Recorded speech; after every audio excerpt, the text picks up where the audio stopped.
காடை 65 செய்கிறதுக்கு மசாலா ரெடி பண்ணிக்கலாம். 65 மசாலா சேர்த்துக்கிறேன். இஞ்சி பூண்டு விழுது சேர்த்துக்கிறேன். கொஞ்சமாக தயிர் சேர்த்துக்கிறேன். அப்படியே அரை எலுமிச்சம்பழத்தை புழிஞ்சு விட்டுக்கலாம்.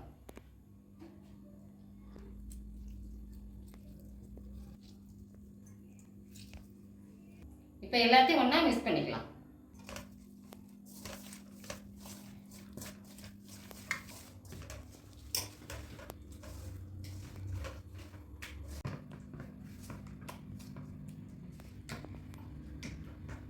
மசாலா ரெடி ஆயிடுச்சு.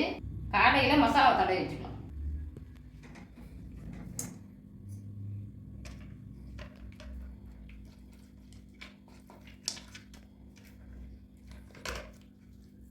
மசாலா அவ்வளோ உப்பு இருக்குது, ஆனால் நம்ம உப்பு சேர்க்க தேவையில்லை.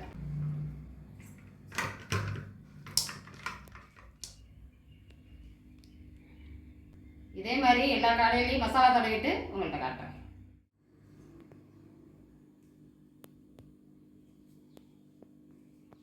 எல்லா காடையிலையும் மசாலா தடவிட்டேன். அரை மணி நேரம் ஊறட்டும், அப்புறமா பொரிச்சு எடுத்துக்கலாம். அரை மணி நேரம் காடை ஊறிடுச்சு. இப்போ காடையை பொரித்து எடுத்துக்கலாம். அடுப்பை பற்ற வச்சு கடாயை வச்சுட்டேன். இப்போ எண்ணெய் ஊற்ற போகிறேன் காடை பொரிக்க.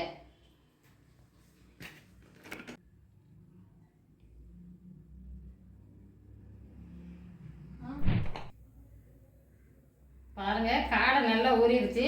அப்படியே போட்டு பொரிச்சு எடுக்க போகிறோம்.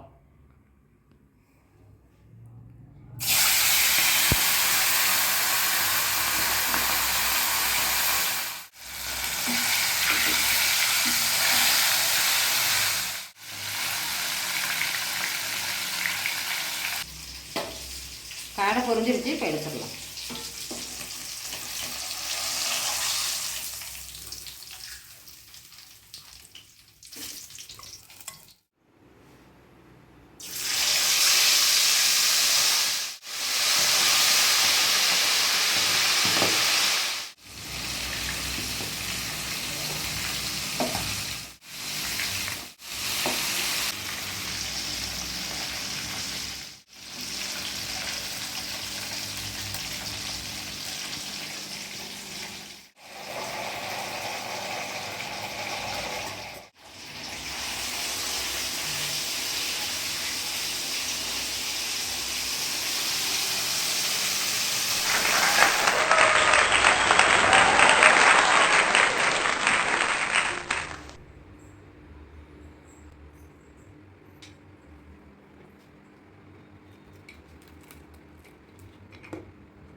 எப்படி இருக்குது டேஸ்ட்டு? காடை 65 சூப்பராக இருக்குது. நல்லா வெந்து பஞ்சு மாதிரி அருமையாக இருக்குது. நீங்களும் செஞ்சு பாருங்கள்.